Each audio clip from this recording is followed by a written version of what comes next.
सरकार के एक साल के कार्यकाल पर कांगड़ा में जश्न की तैयारियां हो रही है, तो वहीं दूसरी ओर विपक्षी दल बीजेपी इस दिन को विरोध दिवस के रूप में मनाएगी और जिला मुख्यालयों में सरकार की नीतियों के खिलाफ प्रदर्शन करेगी। इसको लोक निर्माण मंत्री ने ओछी राजनीति करार दिया है। शिमला में कालीबाड़ी हाल में युवा उत्सव कार्यक्रम के मुख्य अतिथि के रूप में पहुंचे विक्रमादित्य सिंह ने कहा कि युवा देश का भविष्य है, उनके रोजगार एवं स्वरोजगार के लिए विभाग काम कर रहा है। उन्होंने कहा कि एक साल के कार्यकाल में आपदा का कठिन समय भी आया, बावजूद इसके प्रदेश को आगे ले जाने का काम सरकार ने किया है। पिछली सरकार की कारगुजारियों और 80,000 करोड़ के कर्ज का बोझ मिलने के बावजूद मुख्यमंत्री ने 4,500 करोड़ आर्थिक पैकेज दिया है। गारंटियों को चरणबद्ध तरीके से पूरा किया जा रहा है। सरकार के एक साल के कार्यकाल पर विपक्ष पूरे प्रदेश भर में धरना प्रदर्शन कर रहा है। उस पर विक्रमादित्य सिंह ने पलटवार किया। उन्होंने कहा कि विपक्ष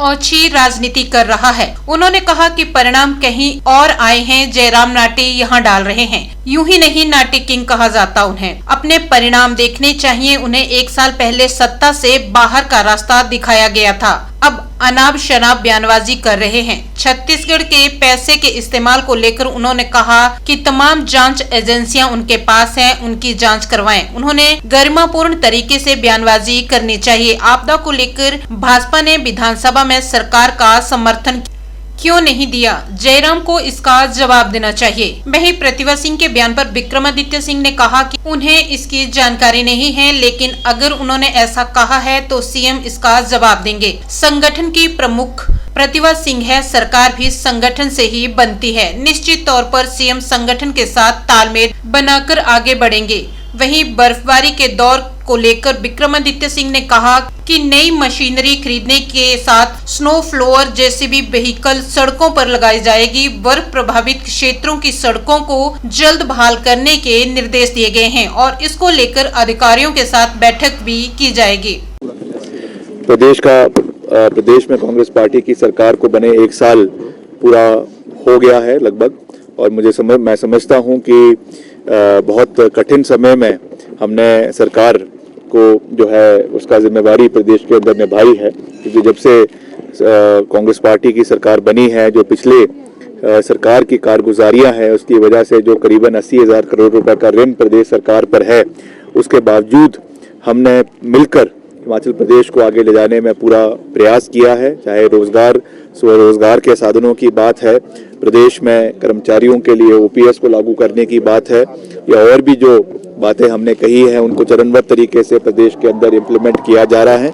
और आने वाले समय में भी जो कुछ कमियां देखने को मिली है, खास करके आपदा से संबंधित बहुत नुकसान प्रदेश को हुआ, हर विभाग को नुकसान हुआ, सड़कों का नुकसान हुआ, बहुत से सरकारी भवनों का नुकसान हुआ, निजी नुकसान हुआ, उसमें विपरीत परिस्थितियों में भी 4,500 करोड़ रुपए का पैकेज मुख्यमंत्री जी ने सरकार के माध्यम से प्रदेश की जनता को दिया है, जिसमें केंद्र सरकार से जितना सहयोग मिलना चाहिए था वो ना मिलने के बावजूद हमने मिलकर इस को प्रदेश के अंदर लागू किया है। मैं समझता हूं आने वाले समय में और मजबूती से हम आगे बढ़ेंगे।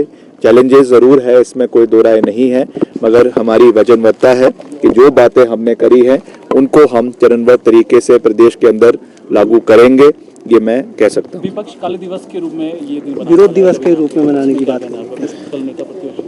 मैं समझता हूँ कि ये ओछी राजनीति है और जयराम जी जो है बेगानी शादी में जो है नाच रहे हैं और जो है परिणाम कहीं और आए हैं और जो है नाटी यहाँ लगा रहे हैं। तो वैसे यूं ही नहीं, जयराम जी को हिमाचल का नाटी किंग कहा जाता, हर जगह नाटी लगाने लग जाते हैं, मगर मर्जी उनकी है, लगाए अच्छी बात है, मगर वो अपने परिणाम देखें, अपनी कारगुजारियों को देखें और सरकार द्वारा जो उनको एक साल पहले सत्ता से बाहर किया गया है उस चीज़ पर ध्यान दें।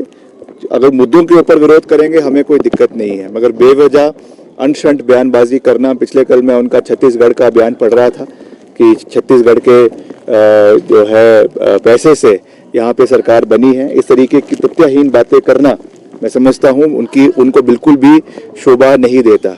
और अगर है ऐसा कुछ तो उनके पास सारी इन्वेस्टिगेटिंग एजेंसीज है केंद्र सरकार के पास, ईडी उनके पास है, सीबीआई उनके पास है, पता कर ले कि ऐसा कुछ हुआ है या नहीं हुआ है।